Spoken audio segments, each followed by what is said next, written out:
Bonjour à tous et bienvenue sur le podcast DataWatch. DataWatch est un podcast de veille autour de la data engineering et je fais ce podcast avec Axel. Bonjour Axel. Salut Bertrand. Si vous souhaitez avoir plus d'informations sur nos profils, je vous invite à aller voir directement nos LinkedIn. Moi, je partage assez régulièrement sur LinkedIn autour des sujets pareil de veille, d'astuces. Je partage des concepts data, des techno-data. De la même manière, je fais aussi une newsletter et j'anime un blog. Aujourd'hui, donc on va parler surtout de 4 sujets, dont un qui tourne autour de 2 articles. Le premier sujet, ça va être sur la sortie de Snowflake Intelligence. Le deuxième article, on va parler des traitements incrémentaux. Et donc là, on en parlera après avec Axel, mais c'était partagé sur 2 articles que l'on va restituer aujourd'hui. On va aussi parler des data rooms virtuels, que je ne connaissais pas avant de traiter l'article. Et pour finir, on va parler des différents designs de pipelines. Donc pour commencer, on va parler donc de Snowflake Intelligence. Snowflake, je pense que tout le monde commence à connaître un peu cet outil. En gros, c'est une surcouche à des cloud providers actuels qui utilisent les ressources des cloud providers actuels pour donner une certaine interface unifiée aux utilisateurs et à peu près tout faire ou presque en SQL. Mais donc là, l'article, il parle de la sortie d'une fonctionnalité qui est Snowflake Intelligence, qui a été présentée à une conférence qui s'appelle Build 2024. Et ce Snowflake Intelligence, c'est en gros une plateforme d'agents de données alimentée par l'IA. Donc, c'est-à-dire, derrière, on a déjà parlé de ce concept-là à plusieurs reprises aussi sur le podcast, c'est qu'on peut aller interroger ces données en langage naturel. Souvent, quand on en a parlé, si tu te souviens, Axel, on disait il faut mettre en place une certaine architecture qui va d'abord passer là, après pour le transformer la voix en texte, pour après être exécuté sur un certain LLM, après il va aller être exécuté. Enfin, il faut mettre en place cette architecture-là. Alors que là, c'est vraiment quelque chose clé en main par Snowflake. Le but, encore une fois, c'est comme à chaque fois qu'on a pu le présenter sur le podcast, c'est de simplifier l'accès aux données pour les métiers. Donc, quelqu'un qui a vraiment aucune connaissance technique, il peut aller sur cet agent IA conversationnel sur Snowflake, aller taper, moi je voudrais les ventes sur telle période, je voudrais voir l'évolution. Et l'agent, il va aller directement, enfin il va comprendre, il va aller requêter les données, et il va restituer le résultat. Donc, c'est vrai que je n'ai pas noté, il va restituer le résultat peut-être sous forme tabulaire ou sous forme de data vise. Ça, j'avoue, je n'ai pas noté. Mais en gros, il faut se dire que c'est pour simplifier vraiment l'accès aux personnes du métier. Et aussi pour augmenter la possibilité en entreprise de prendre vite des décisions. Donc, si on est en mode data-driven, le fait que le métier puisse directement aller interroger les données, ça veut dire qu'il a une restitution plus rapide des insights et donc il peut prendre après des décisions. Donc, il peut faire donc l'analyse, il peut synthétiser les données. Donc, je pense qu'il peut aussi restituer, c'est pas juste au format tabulaire ou data vise, il peut synthétiser aussi l'information. Donc, je pense qu'il peut répondre aussi en langage naturel pour dire j'ai vu selon les données qu'il y a une certaine évolution, etc. Donc ça peut être intéressant. Derrière ça, l'agent utilise l'outil Cortex AI, qui est la plateforme IA de Snowflake. Donc simplement pour gérer les données structurées et non structurées avec une couche d'IA par-dessus. Et cette fonctionnalité peut être intégrée dans Slack, Salesforce, Google Workspace et SharePoint. J'ai pas trop creusé ça, mais j'imagine, ou je pense en tout cas, qu'on peut être sur Slack. Il y a le bot qui est directement connecté à Snowflake Intelligence. Tu peux directement chatter avec le bot sur Slack. Il va aller se connecter sur tes données, il va te faire la restitution sur Slack, de ce que je comprends. Donc je trouve ça pas mal. Toi, t'en penses quoi, même si on en a déjà parlé plusieurs fois, le fait de pouvoir interroger ces données comme ça en langage naturel, Axel? Ouais, tu sais, je vais un peu me répéter, c'est vachement agréable pour le métier. Mhm. Après, il faut de la gouvernance derrière. Clairement. Bah, c'est ce dont il parle. Il parle Ouais, aussi de l'utilisation d'Horizon Catalog, c'est le ouais, data c'est catalog ça, de Snowflake. de Mhm. Snowflake, ouais. Tu as Unity Catalog, je pense, pour côté Databricks, Ouais, c'est ça. et Horizon côté Snowflake. C'est ça. Ça, c'est la version packagée de l'outil, mais sinon, l'outil en open source, c'est Polaris Catalog. Ok. Ouais, la version managée par Snowflake, c'est Horizon. C'est ça. Ouais. Donc, oui, non, mais bonne idée, surtout maintenant, ça se démocratise. Mhm. Donc, à mettre en place, mais avec vigilance, quoi. Bien sûr. Juste ça. Et à chaque fois que je lis ce genre d'articles sur le fait d'accéder à ces données via du langage naturel, je pense toujours au même. Ça, c'est dès la sortie de ChatGPT, fin 2022. Je voyais, je pense que c'est sur LinkedIn, c'est en gros, ça veut dire que si on met cet outil-là entre les métiers, pour qu'ils aient une vraie réponse, il faudrait qu'ils sachent ce qu'ils veulent. Et donc là, tu vois un mème d'un gars qui est mort de rire. Ça veut dire que les métiers, ils savent pas déjà ce qu'ils veulent, donc ça va être compliqué. Mais au-delà du mème, faire de la data, c'est aussi challenger le métier sur ce qu'il veut. Ah, bien sûr. Non, clairement. Mais là, je me dis aussi, ça va être l'opportunité pour le métier, je parle d'opportunité, vraiment, pour le métier de se dire, ah, mais en fait, c'est pas assez précis ce que je demande à l'IA parce qu'il me donne pas ce que je veux exactement. Donc, ça veut dire qu'il va falloir que j'affine et ça veut dire que le métier, au fur et à mesure de l'utilisation de cette fonctionnalité, il va lui-même s'améliorer. Il va savoir que c'est pas assez fin, il va s'améliorer sur ses demandes, sur ses besoins. Et donc, si vraiment on met ça entre toutes les mains, je pense que ça va être une question de temps avant que le métier s'approprie vraiment l'outil et donc on ait de moins en moins besoin de si grosses équipes techniques. Toi, t'en penses quoi? Non, je suis assez d'accord. Et je me dis aussi, ça peut être la solution pour briser un peu les silos. Parce qu'il y a toujours des silos. On parle de briser les silos pour le data mesh, pour aller plus vite, etc. Mais ça peut vraiment être l'outil ultime. Parce que là, c'est le LLM qui va aller tout réunir et aller tout regarder. Ouais, à condition que ce soit bien configuré, derrière, bien rangé, quoi. Bien sûr. Bah, c'est aussi le fait d'utiliser Horizon Catalog. Parce que le data catalog, c'est lui qui va le framework. Je sais pas si je peux dire framework, mais au moins c'est des guidelines qui te permettent de ranger un minimum ton patrimoine de données. Ouais, clairement. Le data catalog, j'en ai pas beaucoup vu. J'en avais vu sur une certaine mission où ils utilisaient Colibra, mais il y a déjà quelques années. Et je trouvais que c'était déjà intéressant, même si des fois c'est un peu lourd Colibra, mais c'était intéressant. Mais j'en ai pas vu dans beaucoup d'autres missions des data catalogues, alors que ça a un vrai intérêt, une vraie plus-value. Moi j'en ai un. Ouais, metadata. Donc j'imagine que c'est un open source, du coup, vu le nom. Ouais. Pour le moment, en tout cas. Et ça, c'est toi qui remplis ce data catalogue là ou il y a d'autres. C'est les métiers qui remplissent ça? C'est lié à BigQuery. Ouais. Donc ça reprend les descriptions. Mm-hmm. Par contre, dans Open Metadata, le métier y a accès, ça c'est certain. Mm-hmm. Et je ne sais pas s'il a le droit de modifier ou s'il contacte la DataGouv au besoin. D'accord. Ça, je ne saurais pas te dire là tout de suite. Mm-hmm. Ouais. Ok. Et tu trouves qu'il y a une vraie plus-value à utiliser un data catalogue? Alors oui. Déjà, ça met de l'ordre du côté dev. Mm-hmm. Au moins, et puis tu n'as pas l'excuse de je sais pas. Du coup, tu es obligé de savoir. Ouais. C'est aussi important pour un data eng de savoir ce qu'il fait, pourquoi il le fait. Et côté métier, ils ont l'accès en fait à l'outil et même ça permet déjà d'avoir une certaine autonomie sur la connaissance du patrimoine de données. Ouais. Et ça permet aussi de lever des alertes au cas où. Tu vois, tu peux avoir, même si c'est fait en collaboration avec le métier, avec des ateliers spécifiques, des remontées de quelqu'un qui un jour voit quelque chose et qui trouve inexact. Ouais. Donc il y a des bénéfices, c'est sûr. Mm-hmm. Donc après forcément il y a un peu d'entretien, code maintenance de ce data catalogue, forcément. Et ça demande de la relation avec le métier, mais c'est justement ce qui est recherché pour une équipe data. Ouais. Donc ça peut être aussi un bon médium pour la collaboration.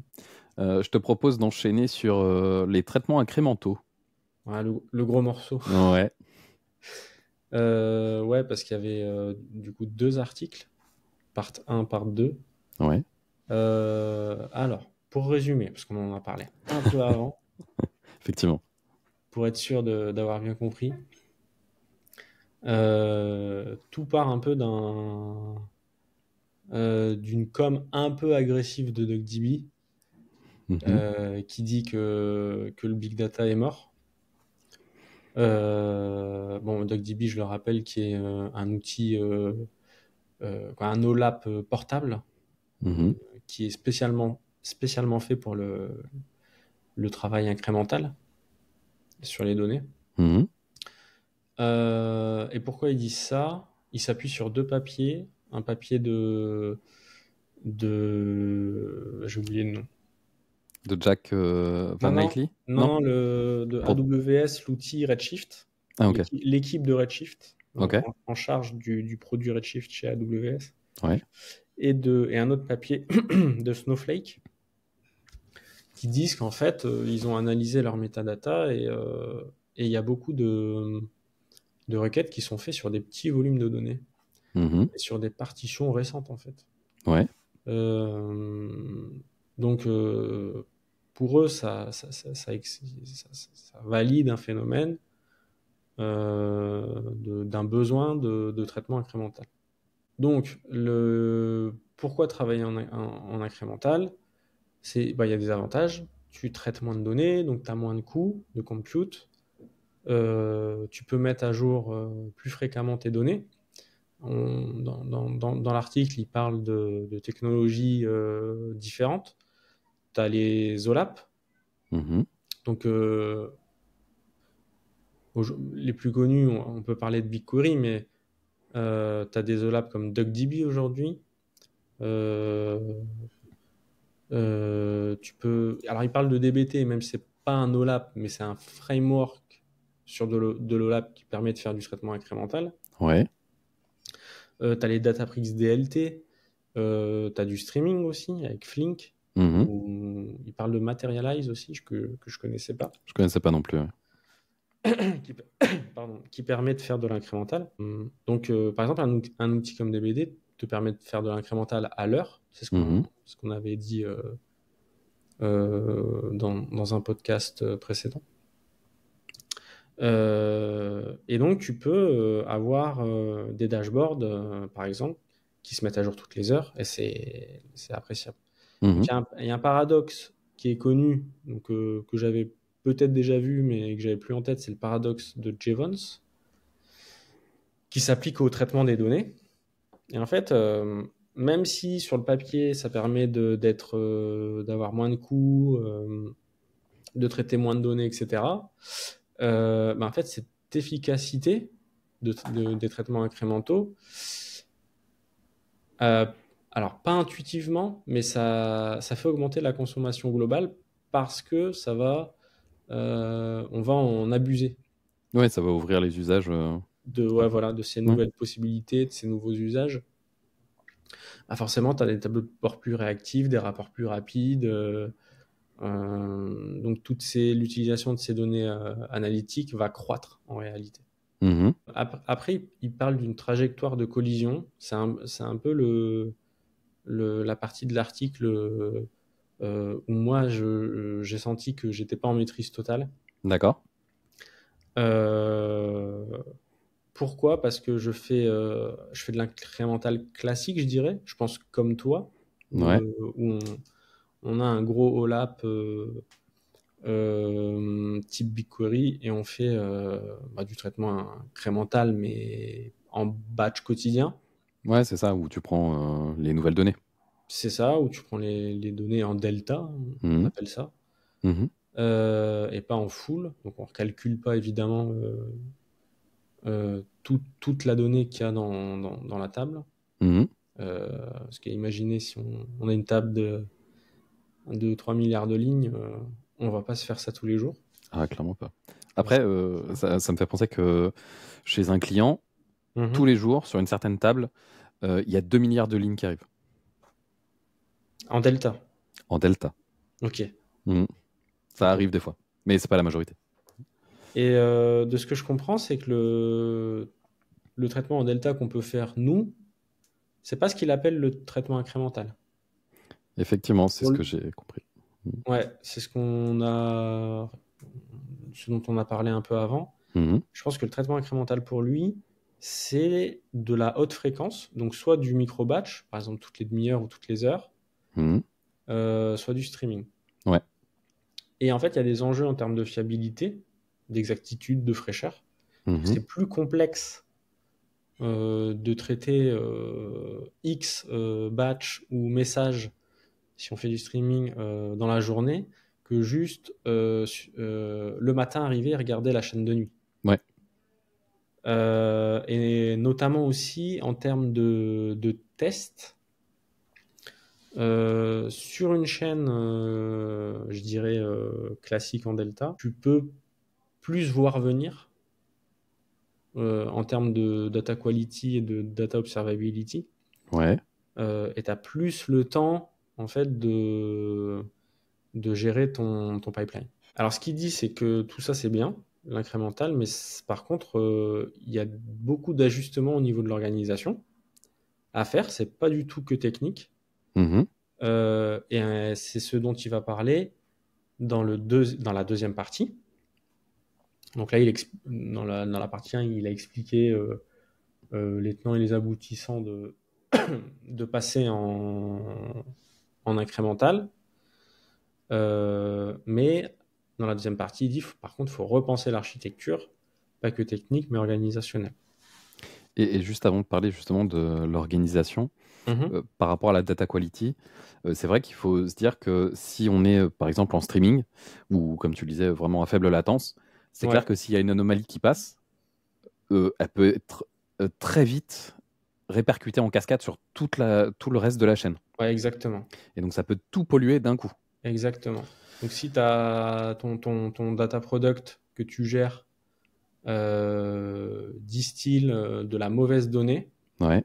dans tous tes outils cibles, tes rapports, tes dashboards ou d'autres data products, Mhm. d'autres équipes, ça peut être très compliqué à rattraper. Ouais. Ouais, clairement. Et c'est pour ça après qu'il va parler de l'organisation justement. Ouais. Ouais. Alors ça peut être aussi compliqué à rattraper en delta, hein. On ne dit pas Mhm. qu'il n'y a aucun problème en delta, mais c'est plus difficile à gérer. Mhm. Et puis notamment, il faut couper les flux pour arrêter la saignée, je dirais. Ouais. Alors qu'avec du delta, ben, tu as la journée pour Mhm. t'as constaté, et ensuite tu as la journée pour agir. Euh, et quand tu coupes un flux ou un pipeline, quoi, Mhm. ben, le métier, forcément, il peut faire des tickets, faut communiquer sur l'incident, etc. Mhm. Refaire des tests, relancer au plus vite, etc. C'est un peu plus compliqué. Alors la solution proposée pour passer en incrémental, voilà, je dirais la philosophie adoptée, Mhm. c'est de réduire le couplage entre les systèmes. Donc faire ce qu'on appelle du loose coupling. Mhm. Et lui, il dit prenez les techniques du software engineering, comme le fait de faire des API, de coupler ton data products à ton partenaire 1, ton partenaire 2, ton partenaire 3, machin. Tu passes par un hub, Mhm. et ce hub, il va être garant de la qualité de données, de la fraîcheur euh, et de la reprise, si besoin. Mhm. Et en fait, sa notion de shift left, c'est de faire du software un data product. Et que toute l'intelligence qui soit au niveau de ton applicatif API, Ouais. APIsé, inclut les schémas, le versionning, toutes les bonnes pratiques du software engineering. Ouais. Et ça doit être géré par le producteur de données et pas les consommateurs. Ce qui paraît bien et intéressant. Ouais, Parce que, je sais pas, je pense que c'est un peu pareil pour toi, mais tu vas me dire. C'est vrai, je rejoins ce qui est dit dans l'article, c'est souvent on fait de la data quality, mais qui reste qu'un pansement. Pour dire là, on constate qu'après traitement des données, mm, en fait, il y a un problème. Et donc, ouais, effectivement, là, on va réagir, on va être dans la réaction ouais. pour aller rechercher c'est quoi le problème. Ok, on va éventuellement le résoudre a posteriori, mais pendant ce temps-là, il y a un temps de latence où Mm. les utilisateurs, eux, ils peuvent pas utiliser leur dashboard, où ils se disent ah, il y a encore un problème là-dessus, et donc la confiance s'érode petit à petit. Ouais, c'est ça. Et en fait, mettre la qualité de données dans les sources directement, bah, ça te permet de faire du circuit court, entre guillemets, Ouais, ouais. et de couper les intermédiaires. Alors, Mhm, tu peux avoir des intermédiaires, mais qui vont que faire du flux, entre guillemets, mhm, et pas de l'intelligence. Donc, plus l'intelligence est déplacée à la source, ce qu'on appelle le shift left, mhm. plus c'est comme mieux c'est géré. Parce que tu as une équipe entre guillemets de commando, tu vois, soudés, qui se parlent, qui sont qui construisent le data product Ouais. avec un même lead potentiellement, etc. Avec les mêmes conventions, les mêmes critères. Encore mieux s'ils font du TDD. Mhm. Mais ça reporte et ça responsabilise la source, donc ce qu'il y a le Le plus en producteur. Ouais. amont. Mhm. Et ça va fluidifier du coup tout l'aval. Ouais, clairement. Donc ça va te permettre d'avoir des analyses plus fiables et plus robustes, augmenter la confiance au Mhm. métier, et bah, du coup tu auras une meilleure adaptation aussi dans ton développement une fois que tu auras shifté Mhm. tout ça au plus près de l'intelligence et de l'applicatif. Mhm.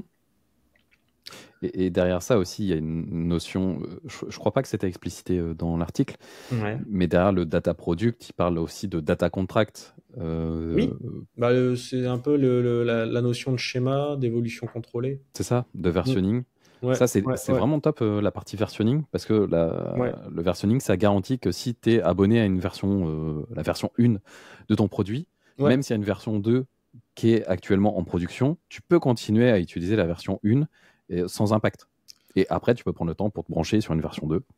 C'est ce que j'aime beaucoup avec les archis type PubSub. Ouais.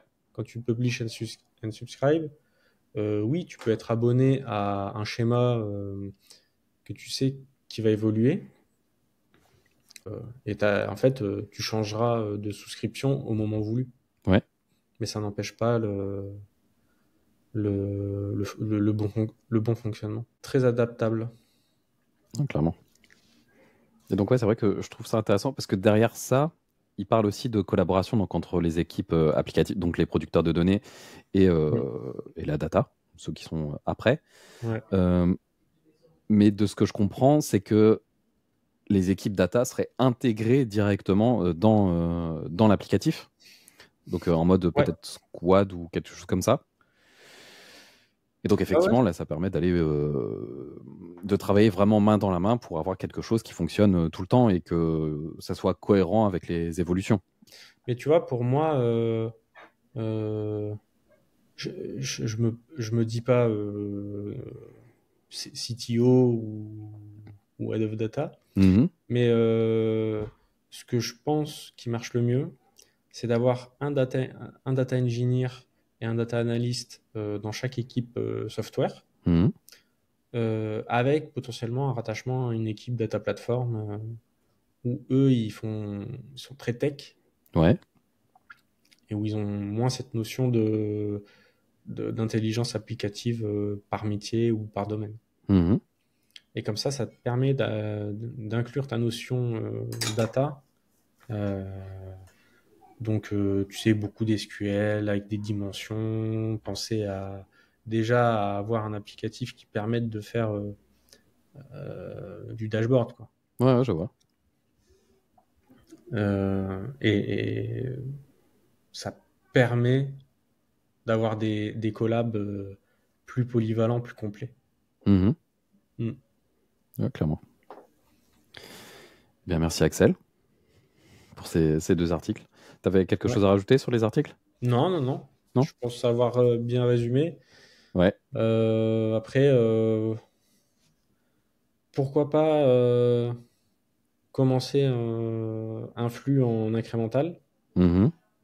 Mais c'est un peu un jeu, pas dangereux, mais faut pas commencer par un actif critique, quoi, Mhm. je pense. Mais ça peut être intéressant à développer de son côté avec le support organisationnel, on va dire, Ouais. de ton organisation, quoi, Ouais, bien sûr. ta boîte. Mm. Ça, je crois que j'ai déjà bossé quand même sur de l'incrémental. Ouais. Pas en mode streaming. Enfin, Mhm. on consomme de la donnée en streaming. Par contre, nous, on utilise quand même BigQuery euh, pour passer des traitements toutes les 15 minutes ou toutes les 5 minutes. Sur les nouvelles données, on les prend, on les traite. Toutes les 5 minutes, on les met à disposition. Et après, il y a une application qui vient faire un call de procédure. Et cette procédure-là va aller prendre les données qu'on a processées toutes les 5 minutes. Et donc, ils utilisent ça dans l'applicatif en mode presque API pour dire à chaque fois qu'un utilisateur va se mettre sur une certaine page, faire un certain filtre, faire un certain affichage. Dans ce cas-là, il y a un call procédure avec certains paramètres et Mhm. il va restituer les données. Et donc, la fraîcheur, c'est toutes les 5 minutes. Donc, c'est un peu du micro-batch là. Et sur des vues matérialisées? Est-ce qu'on a des vues matérialisées? Je crois qu'il y a une vue matérialisée, mais c'est juste pour faire gagner en perf. D'accord, C'est pas une table finale qui est en vue matérialisée. ok. On Parce a. qu'il parlait de justement pour l'incrémental des vues matérialisées Snowflake. Mhm, Je pense Snowflake. Ouais. Du coup, qui était bien adapté mhm. à être fréquemment à jour et disponible. Ça, c'est vraiment très intéressant, les vues matérialisées. Euh, mais pour reprendre sur BigQuery, je sais que ça devient vite limité. Tu peux pas mettre tout ce que tu veux comme vue matérialisée, parce que dans la vue matérialisée, tu peux mettre un certain traitement aussi sur tes données, sur laquelle Ouais. ta vue est Oui. branchée comme Mm. table. Faut Et filtrer. tu, ouais, pour filtrer, mais tu peux pas être super libre, tu peux pas mettre tous les unions que tu veux, tu peux pas faire tous les types de jointures, tu peux pas, enfin, c'est pas complètement libre. Oui, oui, c'est pas de l'intelligence comme tu peux faire dans ton pipeline, quoi. C'est ça, Yes. exactement. Data room, du coup? Bah ouais, data room. Donc je connaissais pas du tout le terme. Moi non plus. C'est quand j'ai vu data rooms virtuel, je me suis dit tiens, ça peut être intéressant. Mhm. J'ai lu l'article, donc l'article est beaucoup moins technique. Ça peut être une autre facette un peu de la data, même si je pense que je serais sûrement jamais concerné par ce type Mm. d'architecture ou de fonctionnement. Total. Là, c'est plus vraiment mainstream, enfin l'utilisation mainstream des fichiers. C'est Des un pur fichiers. service, en fait. Ouais, c'est ça exactement. Et donc là, l'autrice, elle partait du constat qu'il y a certains fichiers professionnels qui ont besoin d'une certaine sécurité. Euh, et que les services qu'on peut utiliser comme Google Drive, Dropbox, parce que globalement on parle de services dans ce style-là, Mhm. ils sont pas suffisamment sécurisés. Tu as un mot de passe, éventuellement tu as un double facteur, mais pas toujours. Mais on peut très vite accéder aux données. Il peut y avoir des fuites, il peut y avoir des attaques. Mm, mm, mm. Surtout là en ce moment, je sais pas toi, mais j'ai l'impression que toutes les semaines, je lis, il y a une nouvelle fuite de données, il y a une nouvelle cyberattaque. Récemment, c'était, je crois, que c'était Auchan. Juste avant, il y avait eu, je sais plus qui, je sais plus. Il y a Enfin, Molotov, le ouais, service. ouais. Mm. Ouais. Tout le temps, j'entends ça en ce moment, donc il parle de cette actualité-là. Mm. Et en plus de ça, il parle aussi du shadow IT. Le fait qu'on Ouais. a une utilisation non contrôlée de certaines solutions par les employés, et donc que ça peut générer des risques. Donc les Mm. employés qui utilisent certaines autres solutions, ça veut dire que les solutions actuelles ne répondent pas à tous les besoins. Ouais. Aussi ça. Et donc c'est à partir de là où l'autrice commence à parler des data rooms virtuels. Derrière ça, c'est des plateformes numériques qui sont axées sécurité. Donc, plateforme numérique, derrière ça, on peut s'imaginer un Google Drive, un Dropbox, etc. Mais c'est juste qu'ils mettent l'accent supplémentaire sur la sécurité euh, afin de pouvoir partager enfin déjà de stocker et de pouvoir partager des documents vraiment très sensibles. Documents très sensibles, ça peut être tous les documents de fusion-acquisition d'entreprise, c'est les exemples qu'ils donnent, les audits financiers, ça peut être les brevets, ça peut être des partenariats stratégiques, ça ce sont vraiment des documents, il ne faut pas que ça fuite. Documents gouvernementaux. Exactement. Et donc elle dit, l'autrice, que c'est vraiment plus adapté pour des documents sensibles que les solutions qu'on utilise un peu tous, avec du chiffrement bout en bout, qui n'est pas toujours d'actualité. Pour tous, peut-être iCloud, il y a du chiffrement bout en bout, et encore, je ne suis pas sûr, ou peut-être qu'il faut activer quelque chose, parce que je sais qu'il y a un chiffrement assez spécifique sur iCloud, mais ce n'est pas par défaut. Je crois qu'il y a un truc comme ça. Donc, je parlais de l'authentification multifacteur, mais ça, c'est déjà activé pour moi. Le fait d'avoir une traçabilité complète des actions, s'il y a un fichier qui a été déposé là, à quelle heure, par qui, comment, est-ce qu'il a été déplacé, etc. Ça, c'est pas toujours quelque chose de disponible sur les autres plateformes. Et une fonctionnalité que je trouve intéressante, c'est l'autodestruction des fichiers que l'on peut activer. Je suis pas sûr de connaître ça sur Google Drive ou Dropbox ou etc. Parce qu'en général, on les utilise pour stocker. Ouais. Après, sur les services Blob, ouais. Ça existe. Ok. Mais ouais, sur les services plus communs, je ne pense pas. À Dropbox, il y a peut-être. Parce que c'est quand même, ils sont quand même spécialisés dans le stockage. Ils offrent peut-être ça. Mais sur les autres, je pense pas. Et aussi, ce qui garantit sur ces plateformes-là, d'ailleurs, je n'ai pas noté le nom de la plateforme, mais je crois qu'il y en avait une, c'est qu'ils garantissent aussi la conformité réglementaire. C'est-à-dire qu'il y a certains documents, il faut les garder au moins 10 ans, il y a certains documents, il y a une certaine réglementation à respecter dessus, et donc apparemment, ces services-là permettent d'appliquer la réglementation. Globalement, c'était l'article. J'ai trouvé ça plus léger que d'habitude parce qu'on parle beaucoup technique. Là, c'est un peu plus éloigné du data engineering, même si on parle de data, et data orienté document. Mais je trouve ça intéressant. Rien n'empêche si tu as un besoin dans ton entreprise, de reprendre le principe. Tu vois, de le construire chez toi, chez toi, dans ta boîte ou chez ton client. Ce principe-là. C'est un service qui est proposé par des professionnels, mais dont tu peux t'inspirer aussi pour monter tes data rooms dans ta boîte. Oui, bien sûr. Est-ce que tu avais quelque chose à ajouter sur cet article ? Non. Et pour le dernier article, c'est le dernier, je crois. Ouais, c'est le dernier. Sur les différents designs de pipeline. Est-ce que tu veux commencer ou Ouais. On va dire, on va essayer de débattre un petit peu sur les périmètres de chaque archi. Ouais, ça marche. Ouais. Donc justement, par rapport à cet article, c'est encore une fois Lindsay McDonald de Monte Carlo qui a rédigé cet article. Et dedans, elle présente 8 modèles de pipeline de données. 8 architectures, on va dire. Parce que justement, c'est ce que j'ai noté, plan d'architecture. C'est comment est-ce qu'on fait du déplacement et de la transformation de données. Et elle dit que le choix de ces architectures-là, ça va dépendre des besoins spécifiques, parce que des fois, on a besoin juste d'être rapide. Des fois, on a besoin d'avoir des coûts restreints, donc pas trop dépenser d'argent. Peut-être qu'il y a une certaine complexité sur l'architecture de l'entreprise, parce que le fonctionnement de l'entreprise fait que besoin de flexibilité, de fiabilité. En tout cas, c'est selon les besoins, on peut s'orienter vers une archi ou une autre. Et donc, elle commence par parler du batch processing.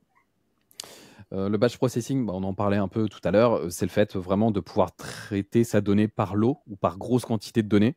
Tu prends une grosse quantité, tu vas la traiter.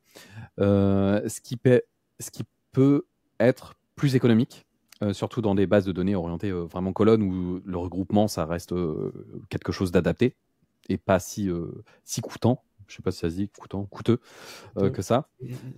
Ça permet aussi d'avoir des tâches qui sont planifiées pour dire tous les jours, on va traiter les nouvelles données. On parlait d'incrémental, voilà. De l'incrémental, juste les nouvelles données, on va les traiter pour les mettre à disposition des utilisateurs. Ça permet aussi de faire de l'analyse historique derrière. mais par contre, c'est clairement pas adapté à du suivi en temps réel. Par exemple, tout ce qui est détection d'incidents, faut pas compter sur le batch pour que ce soit pertinent. Ouais. Et donc, c'est pour ça que l'INSEE, après, elle va parler de streaming, de stream processing pattern. Donc là, streaming, c'est le fait de traiter ces données en temps réel. Donc, elles arrivent au fur et à mesure de l'eau et tu les traites au fur et à mesure de l'eau. Là, c'est clairement pour un besoin de réponse immédiate. À chaque fois qu'on va payer, je crois qu'on avait parlé de ça aussi dans un ancien podcast, c'est sur le bancaire, sur la fraude bancaire, ou en tout cas tout ce qui est flux de cartes bancaires. Ouais. Là, ça arrive en streaming. Il y a besoin d'avoir un traitement la détection de fraude et tout. Ouais, c'est ça. Pour détecter selon le montant, selon l'endroit, selon plein de caractéristiques, on va se dire, ça, c'est une fraude, on va bloquer le paiement. Donc là, on a besoin d'avoir du streaming. Pareil pour les événements des réseaux sociaux. Ça, c'est quelque chose qui a besoin d'être instantané. Il y a besoin d'avoir une certaine réactivité.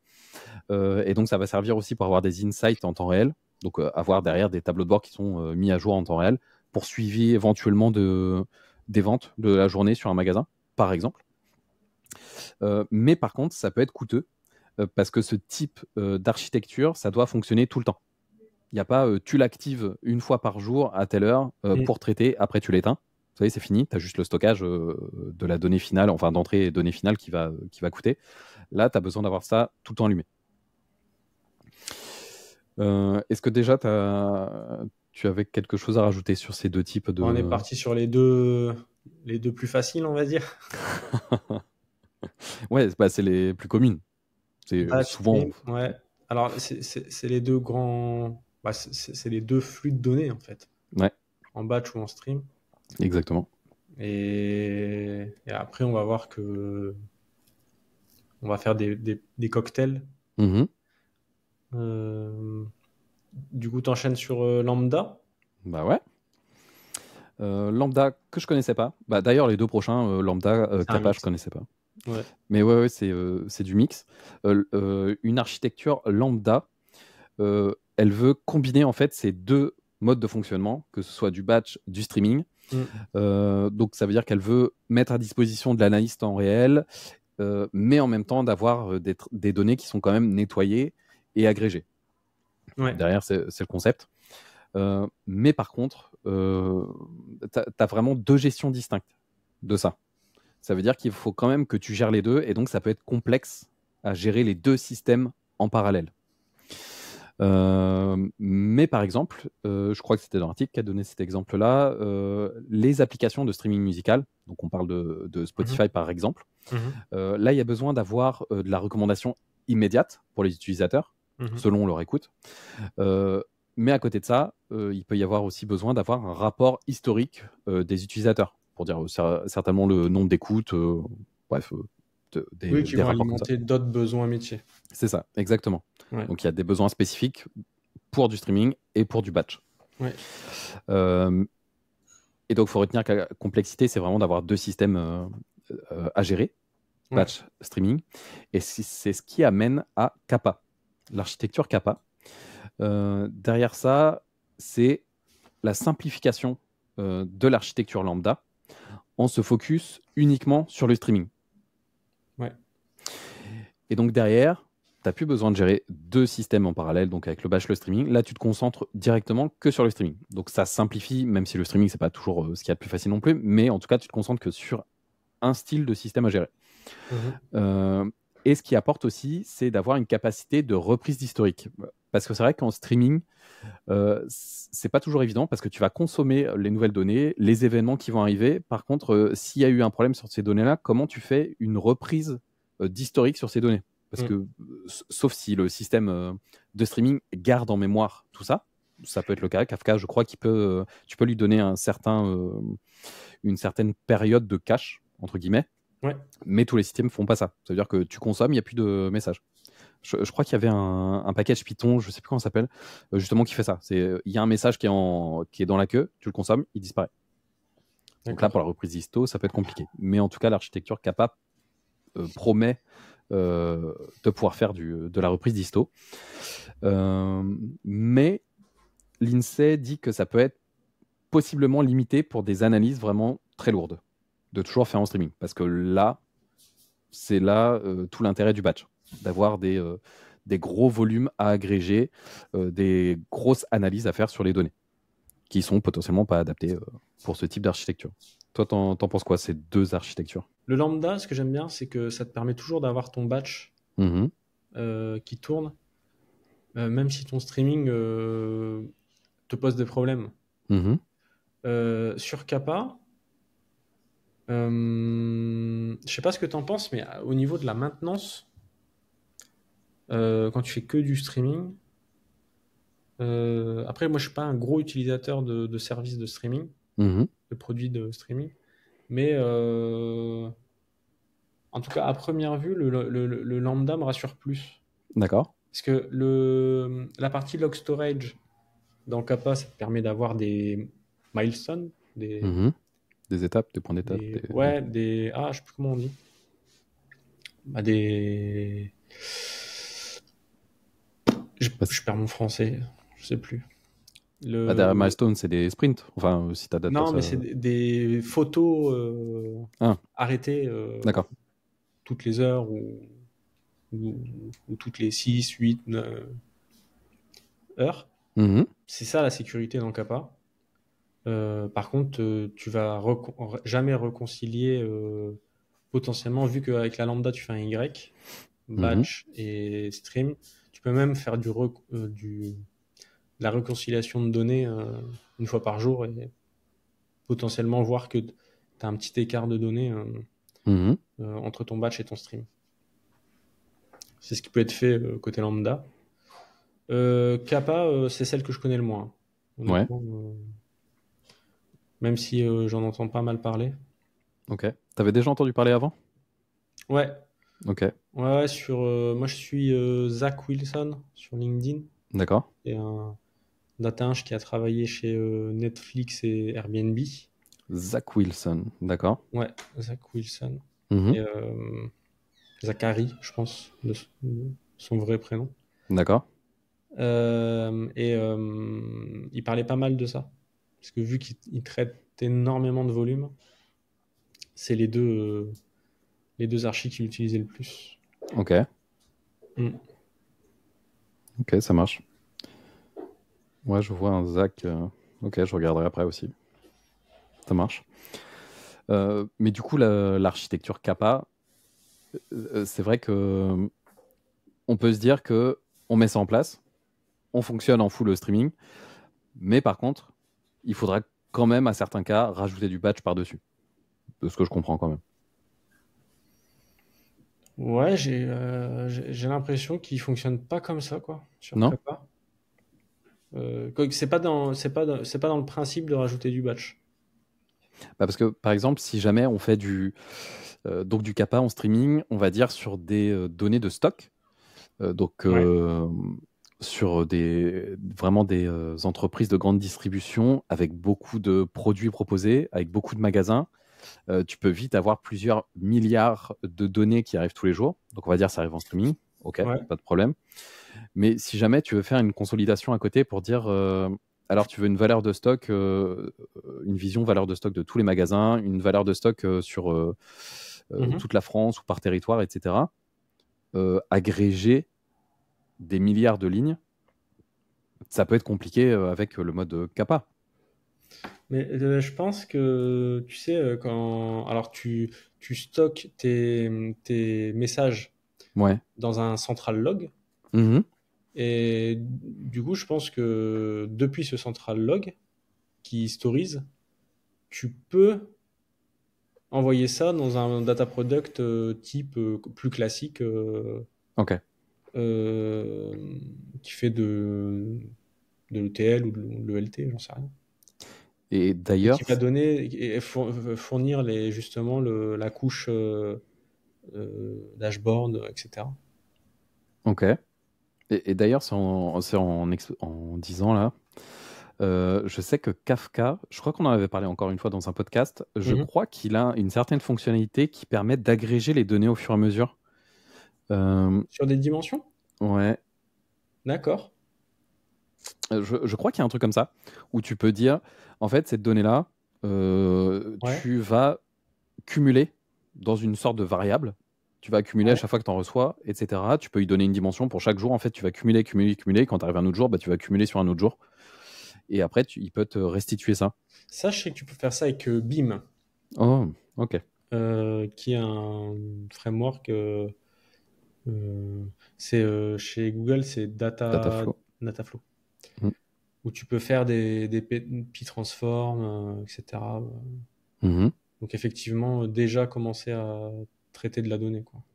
Et d'ailleurs, Dataflow, enfin Apache Beam derrière, euh, tu vas coder une fois et ça peut te faire soit du batch, soit du streaming. C'est encore. Effectivement, tu as les deux possibilités. En Ok. fait, Beam, c'est la contraction de batch et stream. Ok. Beam. Ok. Je savais pas, j'ai appris ça il y a pas longtemps. Je savais pas non plus. Et donc pour les autres architectures, là on arrive sur les deux prochains sur du plus classique. Elles parlent de l'ETL et ELT. Donc là on Ouais, s'éloigne un peu du batch, streaming. Donc pour rappel, ouais. l'ETL, c'est le fait de pouvoir, avec un système source, tu extrais ta donnée, tu vas transformer ta donnée en live et tu vas la déposer sur le système cible. Ouais, moi je dis souvent, c'est la notion de SaaS. Ouais. Voilà. Ce qu'on appelle le staging, Mhm. où voilà, tu fais tes données arrivent, tu les transformes dans un SaaS et tu les charges dans ton système cible. Exactement. Et après, c'est terminé. Je faisais ça surtout quand j'utilisais du Talend. Parce que Talend, il va Ouais. directement chercher sur le système cible. Il fait, effectivement, tu parles de SaaS. Talent, Et après seulement, il va l'enregistrer. tu peux faire que ça. Ça a ses avantages et ses inconvénients. Mm. Ouais, ouais, bien sûr. Mm. Bah, l'inconvénient clair que je vois, c'est aussi pour la reprise disto. Si jamais il y a une Ouais. problématique, ça veut dire qu'il faut relancer tout. Il va aller rechercher dans le système source pour refaire en fait tout ça. Ouais. Ça peut être assez lourd. A contrario de l'ELT, C'est ça. où du coup, tu préfères tout stocker dans ton data lake Ouais, et pour pouvoir reconstruire à souhait ton data warehouse, quoi. Mhm. Bah, clairement, il y en a beaucoup qui sont orientés vers de l'ELT. Bah, c'est plus sécure en fait. Bah, complètement. Mm. Bah, puis ça. Puis comme le storage dans BigQuery ou Redshift ou des OLAP bien conçus, Ouais. le storage c'est pas cher. Mhm. Donc ça peut être là en données froides et utilisable au besoin. C'est le compute qui coûte cher. Ouais. Ouais, clairement. Ouais, ça fait déjà quelques années que je suis en mode ELT. Ouais. Ouais, ouais, clairement. Euh, t'avais, t'avais quelque chose à rajouter sur la partie ETL, ELT? Ça reste du Donc là, le classique. LT, je pense que on a bien résumé, c'est synthétique et c'est très documenté. Mhm, Ces deux patterns-là, donc non, je pense que c'est bon. ça marche. Et donc pour les deux dernières architectures, c'est quelque chose qui est un peu plus moderne, un peu plus récent, on va dire. Ouais, c'est dans la trend. C'est exactement ça. On va commencer d'abord par la partie data mesh. Donc ça, on en entend parler. Je sais plus, c'était quand le papier qui a été publié, 2019. Enfin, en tout cas, ça fait pas maximum, ça fait 5 ans en tout cas Ouais, qu'on en ouais, entend ouais. parler. Mm. Derrière ça, le data mesh, c'est le fait de vouloir décentraliser les pipelines de données. Ça veut dire qu'il y a Mm. des équipes dédiées pour chaque domaine de données. Et donc, ils gèrent sa pipeline. Donc Mm. derrière, on peut parler de data product aussi. Et le but de ça, c'est de pouvoir réduire les goulots d'étranglement. Ça veut dire que il pouvait y avoir qu'une certaine équipe qui gérait tout, et donc ça pouvait être compliqué quand il y a diverses demandes. Là, c'est vraiment on sait partout, et chaque équipe Mm. va gérer Ça vertical, en fait. ouais, ouais, ouais, il va gérer ses besoins. Mm. Derrière ça, c'est pour avoir plus d'autonomie, mais par contre, il peut y avoir quand même des silos qui peuvent se faire Ouais, s'il y a un manque de data gouvernance. c'est ça. C'est pour Euh, ça que j'aime bien garder une data platform dans une organisation. ouais. Parce qu'il parle de Central Access Layer. Mhm. Donc c'est une couche. En fait, le but, c'est pas comment dire, d'isoler la donnée, Mhm. c'est de spécifier par domaine les Responsable? ouais, et puis les devs et les métiers, quoi. Ouais. Mais dans une optique de partage à la fin. Mhm. C'est pas de ségréger la donnée, de créer des silos, justement. Et je pense que c'est le danger du data mesh. C'est que si tu comprends pas ça, tu peux créer des silos. Ah, clairement. Et pourtant, dans le data mesh, c'est vraiment la définition même. C'est effectivement, on décentralise les pipelines, enfin les data products, mais il faut qu'il y ait une gouvernance fédérée Exactement. au-dessus. Ouais, Et ça, faut pas l'oublier. exactement. Mais c'est déjà là, du coup, pour des organisations assez importantes, hein. Ça Ouais. sert à rien de faire du data mesh dans une petite PME, quoi. Oui, bien sûr. Et pour la dernière architecture de pipeline, dernière architecture plutôt, ça va être le Data Lakehouse. Le Data Lakehouse, derrière, il veut réunir le principe de Data Warehouse, donc le fait d'avoir déjà des données structurées, on les attaque en SQL, et le Data Lake, d'avoir des données non structurées, donc ça peut être des fichiers Parquet, ça peut être des fichiers JSON, enfin un peu tout ce que tu veux. Dessus, c'est d'avoir vraiment l'unification de ça et de pouvoir l'attaquer en SQL. Pas que, mais on va dire, si on prend l'exemple de Snowflake, ils mettent ça en avant, de pouvoir attaquer toutes sortes de données en SQL. Derrière ça, c'est clairement pour répondre à des besoins analytiques qui sont classiques. Ça peut répondre à des besoins aussi en data science. Ça veut dire qu'un seul endroit, le data lakehouse, tu peux attaquer en analytique, tu peux l'attaquer en data science. Tout est vraiment réuni. Alors qu'avant, je dirais plus que la data science, c'était plus directement sur du data lake qui se branchait. Donc clairement, le data lakehouse, ça permet d'être plus flexible et d'avoir derrière plein d'usages qui vont se brancher directement dessus. Mais par contre, il faut peut-être des besoins en compétences peut-être un peu plus variés. Après, il faut voir derrière. Mais le fait d'avoir une couche unifiée, ok, mais il faut quand même des devs qui ont la connaissance pour pouvoir avoir ce format de fichier-là qui est intégré dans le data lakehouse. Je pense qu'il faut un peu plus de connaissances, en tout cas. Ouais, puis les deux derniers, je sais pas si tu es d'accord, mais pour moi, ça demande un step supplémentaire en gouvernance. Ça demande beaucoup d'investissement et d'expérience sur le côté gouvernance. Ouais. Ouais, clairement. Pour bien gérer ces archis. Je le ressens vraiment de plus en plus, le fait d'avoir besoin d'avoir une gouvernance, de pouvoir avoir un endroit où on a une vue macro du système d'information. Ouais, clairement. Je me rappelle déjà de missions que j'ai pu avoir où il n'y avait pas de data gouvernance et c'était l'anarchie. Le fait que chacun pouvait faire de son côté, le fait qu'on rame pour trouver des informations. On trouve pas, mais d'accord, là il y a un champ, mais c'est quoi ce champ? Est-ce que je peux utiliser? C'est quoi? C'est de l'unicité? Enfin, je comprends pas exactement ce que c'est. Du coup, je vais faire un truc dans mon coin, mais en fait, ça a déjà été fait ailleurs. Du coup, il y a des doublons. C'est de plus en plus important la gouvernance. Ouais. Eh bien, merci Axel. Merci à toi. Je rappelle pour tous ceux qui nous écoutent que le podcast est disponible sur YouTube, Spotify et Apple Podcast.